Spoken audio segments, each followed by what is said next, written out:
Hi, this is a true story from Hannah Ngige or Ann Ngige, as many people want to call me. And I really appreciate all of you for listening to my stories.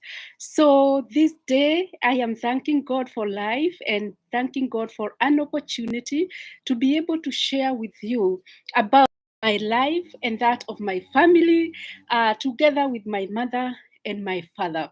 So, the reason why I am sharing this story is because I am celebrating 30 years we laid our mom to rest. She died in 1992, and I had just completed my high school education. And I just want to give a tribute to my mother, who suffered a lot to raise us up.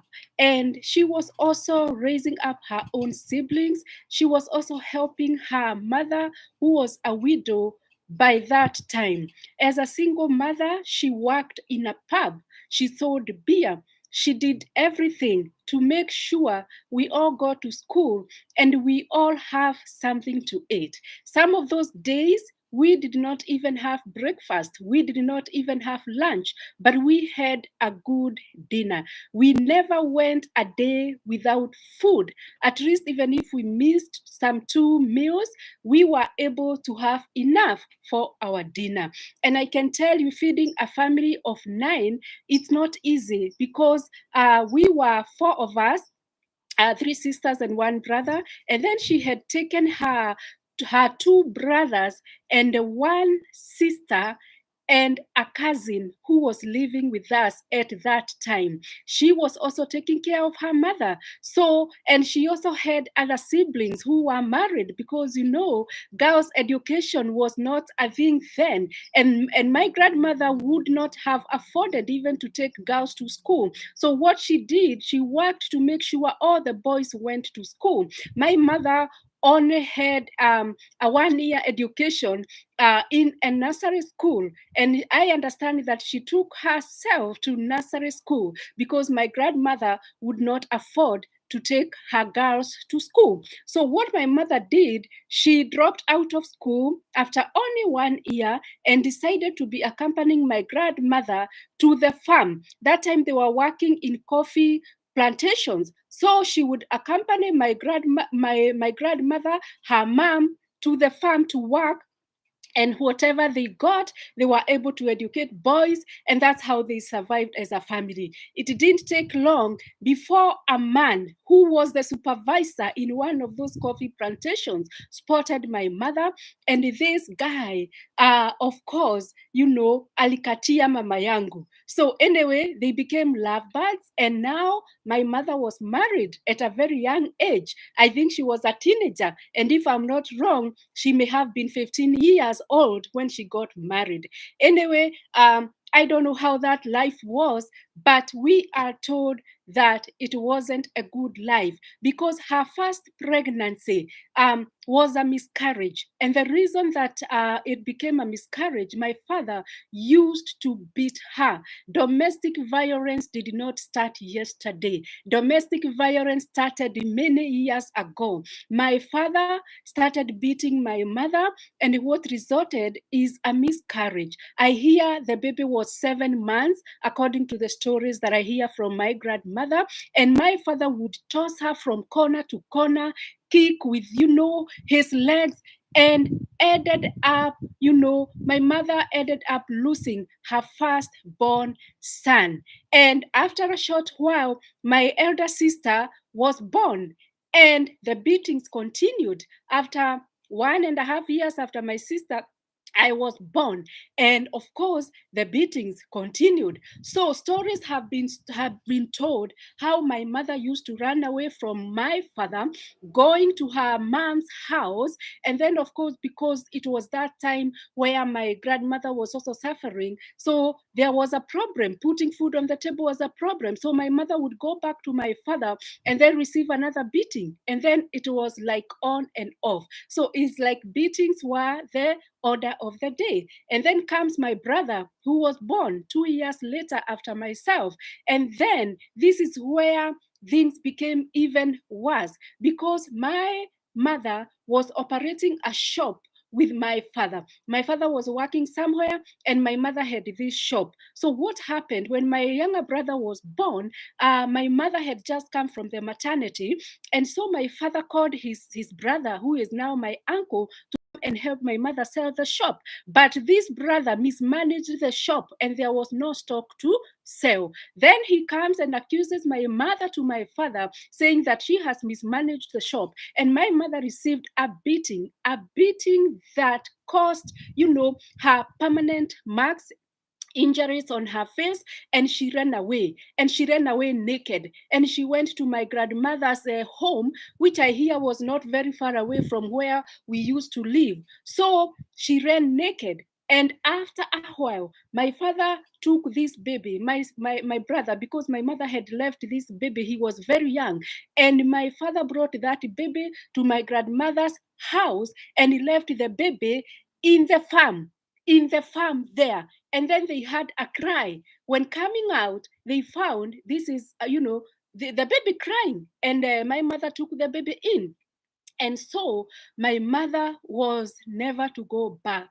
And that was the beginning of another life, because my mother later on secured herself some work to do, and she started working in a pub. She started selling beer, and that is how she was able to get ourselves a place, a one-room house, a one-room wooden house in a slum somewhere in Kiabu town. It is a place where it's separated by a river, and on this side there are high-rise buildings. On this other side there are buildings. This day they call it Indian Bazaar, and the other side was called Moremo. Anyway, we lived in the valley right there in the slum, and my father used to come visiting there. And even when he comes visiting, I think, I don't understand, because my younger sister was born after that. And 4 years later, my mother comes home with a baby girl. That was in 1978. And then after a short time, of course, my father had already separated with my mother, and he had brought another wife, and after a short time we had the guy is getting married to this other woman, and they had children, and after a short time we had, there is a big wedding there, and my mother felt so sorrowful. She was so sad that day of the wedding, of course, because she wasn't, married in a wedding. She wasn't married in church. Comes a new bride, not even taken to the church. So it was, those stories just make me so sad to hear about, how this thing happened.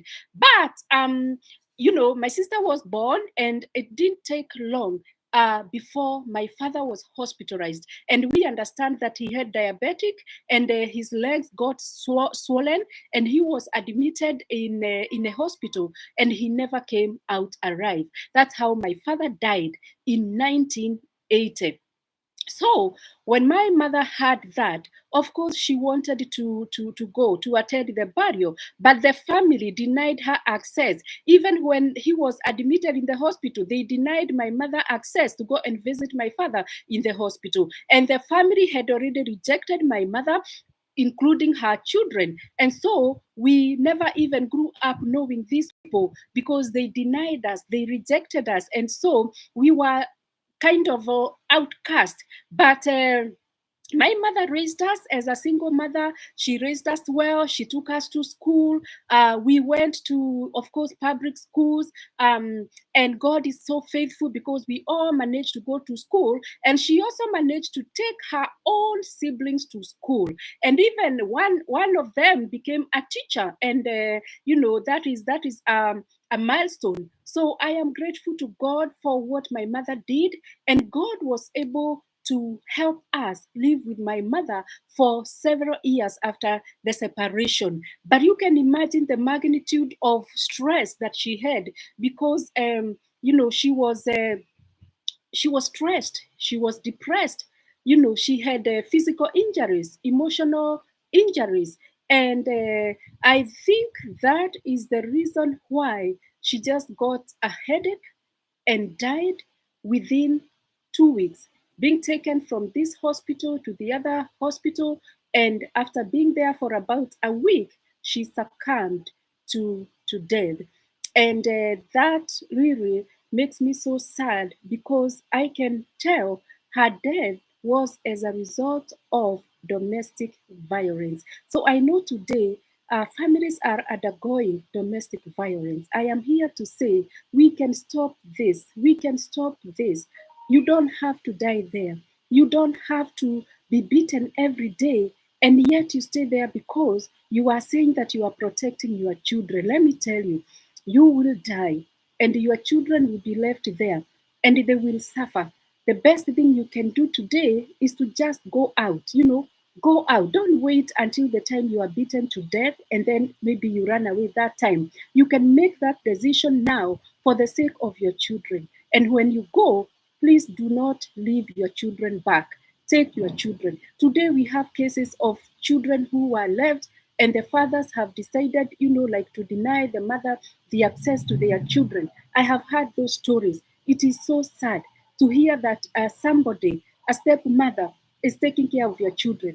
And then after some time, you hear of death that has happened, because, of course, there is no way a stepmother can take good care of somebody's children. So I beg single mothers, I know single mothers are going through issues as a result of separation, as a result of divorce. They are educating their children single handedly, but you better do that. You better suffer alone with your children rather than suffering in a house where there is a man who is causing you harm and you can die anytime.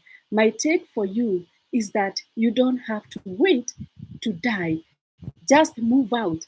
Because my mother moved out, she was able to live with us, like since separation, she was able to live with us 15 years. If she had resolved to die in this relationship, she would have, died long time ago. And as children, we don't know where we could be. Maybe we would have died long time ago. We wouldn't have furthered our education. And today I can tell you God has been so faithful, because God has helped us. God has brought new mothers. God has brought new grandfathers and grandmothers to our kids.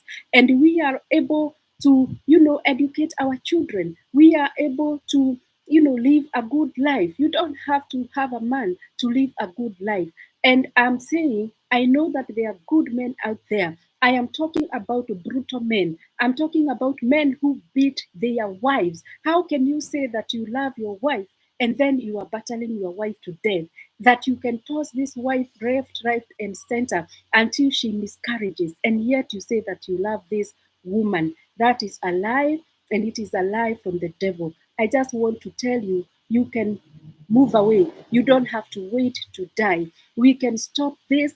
I don't know what we can do to stop this violence in the country. I don't know what we can do for the government to advocate for measures and ways of stopping domestic violence. And for the people who are suffering, we still need help. We still need help. We need people to come and lift us up so that we can be able to help women who are suffering. Because I know if women know that there is a safe haven somewhere, if I could start a project for women who are suffering, at least women can come knowing if I go there, I will be safe. I have a safe place that I can stay. So the other man who came into my mother's life also started beating her.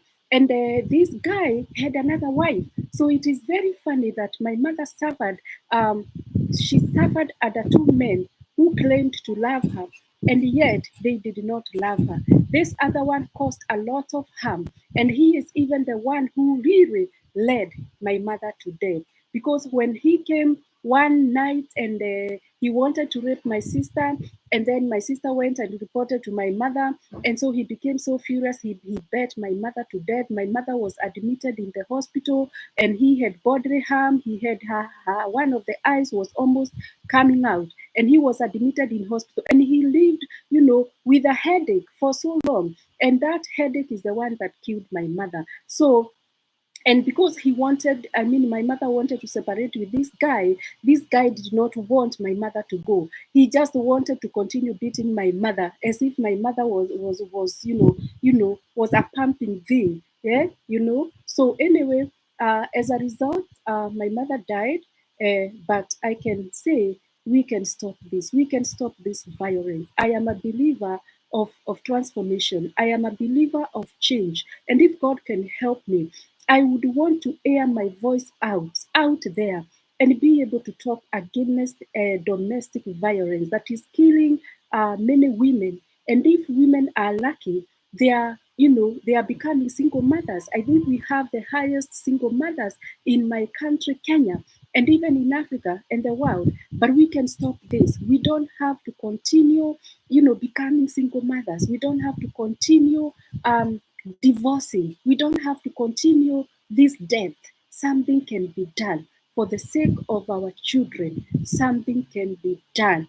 Something can be done. I am a believer of that it is not too late to do something for the sake of our mothers, for the sake of our children, for the sake of families. Because even you who are married right there, you are a potential single mother, and you need to support. You do not need to you know, like the way sometimes these families think like single mothers are nothing, like single mothers are useless, like single mothers do not deserve. You need to support them, even in the church. You don't need to separate single mothers from serving the church because they are single mothers.